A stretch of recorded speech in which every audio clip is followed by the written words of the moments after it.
Hello and welcome back to another Faulkner Friday. I'm your host, Canton Little, and for today's episode, I'll be talking about why you should read Light in August and why it is the most accessible Faulkner novel. But before we get in, my name's Canton Little. I am the host of Faulkner Friday, weekly series where I talk about William Faulkner, his works, essays, novels, and help people with their journey into Yoknapatawpha County. Faulkner is my favorite American writer, and I love hearing back from people and helping them along their literary journey into one of America's greatest Southern writers. Without further ado, let's get right into the video. Memory believes before knowing remembers, believes longer than recollects, longer than knowing even wonders. It's one of the most beautiful sentences William Faulkner ever wrote in chapter 6 of Light in August. Like so much of his work, it doesn't immediately surrender its meaning. Instead, it invites us to slow down, to linger over each word, to hear its rhythm, and to recognize that Faulkner is asking us to experience language. That invitation is one of the reasons why many readers find Faulkner intimidating. His novels ask us to read differently. They resist speed, reward patience, and trust us to wrestle with ideas that refuse easy answers. For some, that challenge becomes a barrier. They hear that Faulkner is difficult, pick up one of his novels,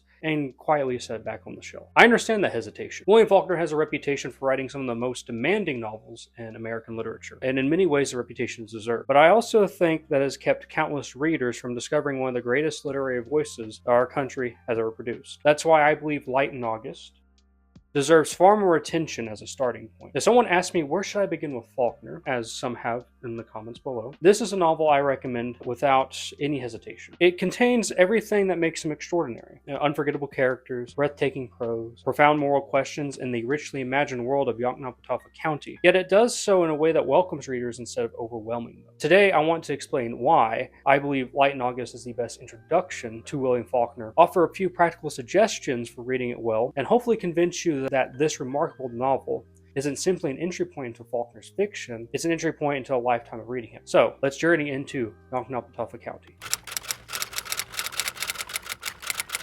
If you've ever asked someone where to begin with William Faulkner, you probably have heard one of two answers. Some people insist that you start with The Sound and the Fury because it's his masterpiece. Others, as I've seen on Bookstagram, recommend As I Lay Dying because it's shorter and often taught in undergraduate classrooms and sometimes in high school literature classrooms. While I understand both recommendations, I think they're slightly mistaken. If I were introducing someone to Faulkner for the first time, I would hand them Light in August. And that might surprise longtime readers. After all, The Sound and the Fury is the novel that secured Faulkner's reputation as one of the great innovators of literary modernism. But masterpieces are not always the best introductions. We don't ask someone who's never climbed a mountain to begin with Everest, nor do we expect someone learning a musical instrument to start with the most technically demanding concerto. Great art requires preparation, and Faulkner is no exception. Light in August occupies a remarkable place within his body of work. Published in 1932, it comes after the astonishing burst of creativity that produced The Sound of the Fury and As I Lay Dying. By this point, Faulkner had mastered his craft. His prose remains unmistakably his own.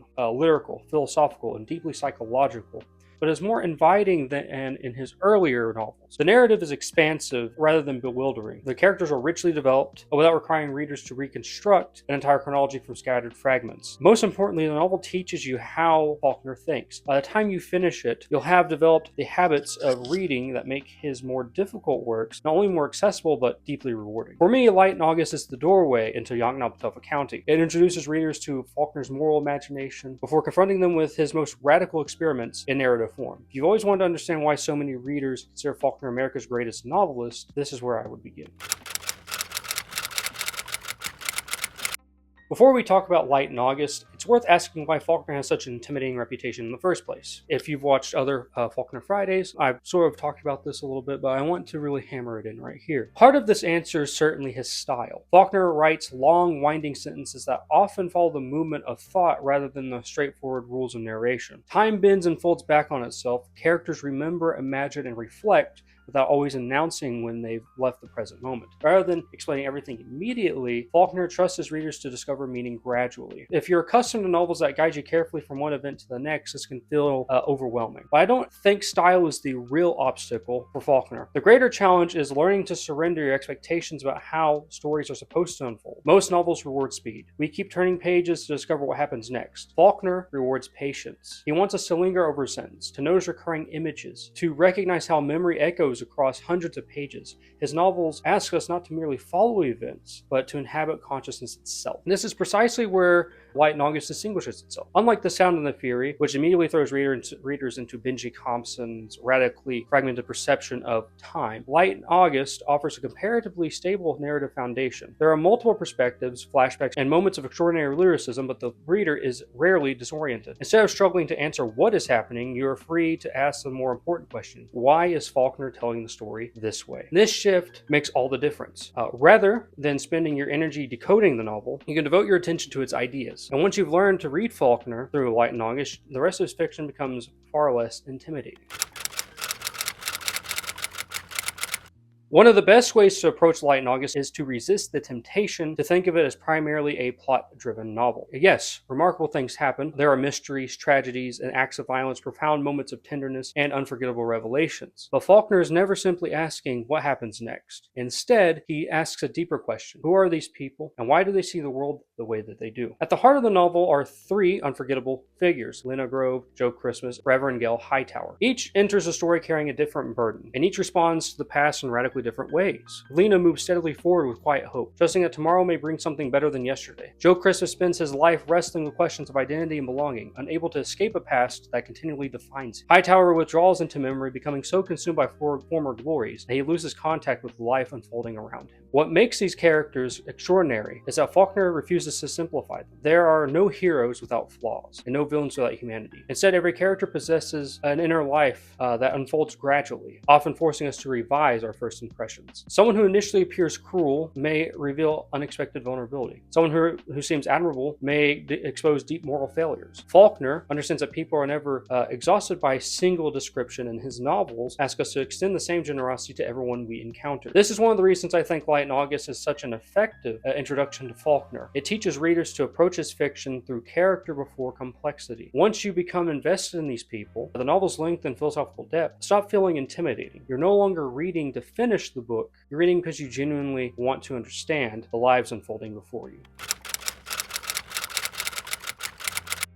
Whenever someone tells me they're about to read Light in August for the first time, I give them 3 pieces of advice. First, don't rush. This isn't a novel to race through over a weekend. Read a chapter, then spend a few minutes thinking about what you've just encountered. Faulkner's novels continue unfolding long after you put the book down. Some of their greatest insights arrive during the quiet moments between reading sessions. Second, pay attention to repetition. Certain images, names, places, and memories appear again and again. Rather than seeing these repetitions as unnecessary, treat them like musical themes returning throughout a symphony. Every recurrence adds another layer of meaning. Faulkner isn't repeating himself because he has nothing new to try or nothing new to say. He's showing you how memory itself works. Finally, don't panic if something doesn't make sense immediately. One of the greatest gifts you can give yourself as a reader is permission to not understand everything on the first pass. That's why we reread. That's why we underline. That's why we have reading journals. It's important to not understand everything immediately. Faulkner writes novels that reveal themselves gradually. Questions left unanswered in one chapter often become essential several chapters later. Trust the process. By the end of the novel, you'll discover that much of the apparent confusion was simply Faulkner inviting you to become an active participant in constructing meaning.